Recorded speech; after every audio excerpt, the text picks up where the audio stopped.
vohu. Cosmic things are going to happen. But I believe that there is a higher force in the universe.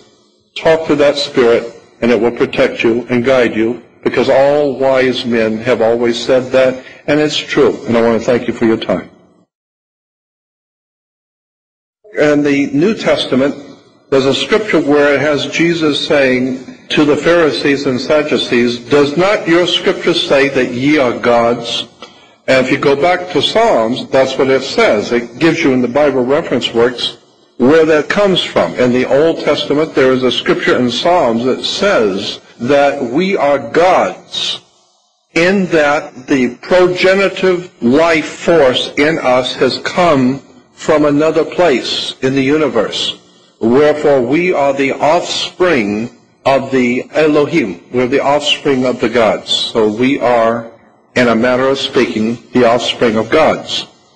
And that being the case, that's why it has Jesus saying to the Hebrews, or to the Jews of his day, does not your scripture say that ye are gods, that we are gods? So I'm just saying that when you understand how these words work and what these terms mean, all of a sudden you got a whole different story than what you thought the Bible was saying. It's saying something totally different than what you thought. I asked Zechariah Sitchin about Planet X and if it was Nibiru. I had him on my show, on my radio show. And I said to him, and I made the mistake, because I know Zechariah and I should have known better. But I said to him, Zechariah, so-and-so, this other gentleman, and I give his name, has written a book about Planet X. And can you tell me anything about that? And Zechariah said to me, I don't talk about other people's work. You wanted me to be a guest on your show? You talk about Zechariah Sitchin. We're not talking about somebody else. Oh, well, thank you and good morning. But I've talked to him in private, and he was non-committal. But he thought it was interesting that this is a planet which is legitimately there. It's coming from what I guess from the southern hemisphere, coming from the deep south, from like over Antarctica, coming this way. So it's not coming from somewhere we can see it. But if you're down in Peru or in the mountains, you can see it coming from the south. They've already taken pictures of it. So they know it's legitimate. Yes, it is coming this way. Seems to be about twice the size of the Earth. They're referring to it as Planet X. Incidentally, are you aware that Russia has a huge project talking about Planet X all over Russia? There are signboards. I've seen pictures sent to me. Huge billboards with the planet showing it coming toward, and it says in Russian that it's almost here. Get ready. The big signboard showing the Earth, the sun out in the back, and this huge planet coming, and it kind of got a stream like it's moving, and in Russian it's saying it's coming. Get ready. They're talking about a planet that's coming into our vicinity, and what you have to appreciate too is that the planet, if it's twice the size of the Earth and comes into our solar system, David Talbot, I can talk for hours on this subject of the work of David Talbot. The solar system as we know it today is not the same configuration of the solar system that may have existed 10,000 years ago. In other words, Saturn today is just a bright little star. Jupiter is a little bit brighter. That's not a star, it's a planet, but it looks like a bright star. But according to the ancient peoples, they said that the configuration of our solar system was totally different. 10,000 to 12, 20,000 years, maybe 25,000 years ago was totally different. Saturn was much closer. Mars was much closer. Different planets were further away. It was a different configuration. So at night you would walk out and see this huge, enormous planet with rings around it. That's how close Saturn was to us. And if you take a round circle around Saturn and turn it just at a right angle, it looks like an eye. The eye inside the circle, but the circle is now oblong because you turn the angle, and now it looks like an eye looking at you. Mars, we're told, according to the theory that is now being worked out, that Mars could very well have come through and caused some kind of an electrical frequency going between us and Saturn. You've seen the pictures of Mars where it has those jagged cuts in Mars. It looks like deep canyons on Mars. They're very heavily cut, and they look like electrical shock waves going out from it. Many people have thought that that was like water, rivers and whatever. No, not at all. There are huge, enormous canyons which go for hundreds and hundreds and hundreds of miles on Mars, far, far deeper, far, far bigger.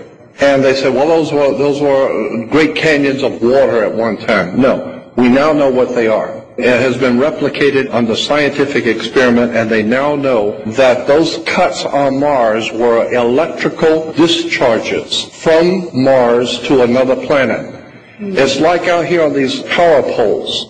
If you get two of those power poles lines too close together, they have to be a certain amount apart. If you get them too close together, the static electricity coming through on the outside will arc, they'll jump.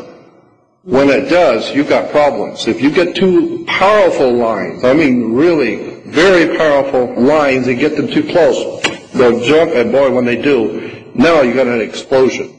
We now know that the Earth, as the Earth rotates, it generates electricity because it's rotating inside of its own atmosphere, which is causing friction, which gives us our electrical storms, tornadoes.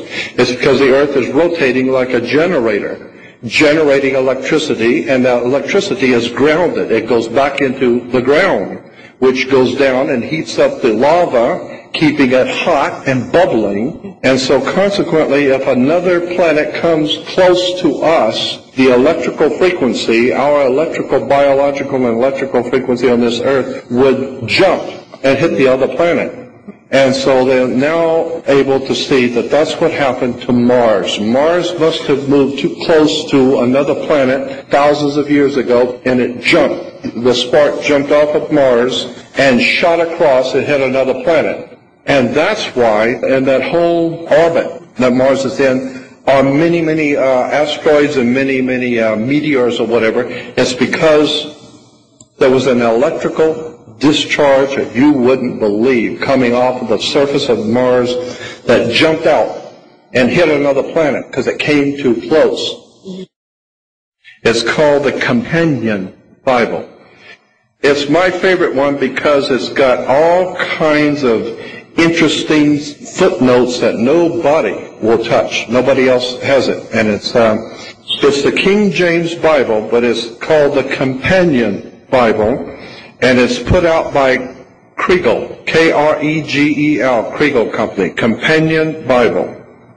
And if you call me at my office, I'll give you the ISBN number and the address of where to get it from. And there are places around town you can get it. Over in Pasadena has a whole set of Kregel's Bibles. They've got all kinds of interesting stuff in who the Hebrew language was actually Phoenician Canaanite, gives you all the reference works.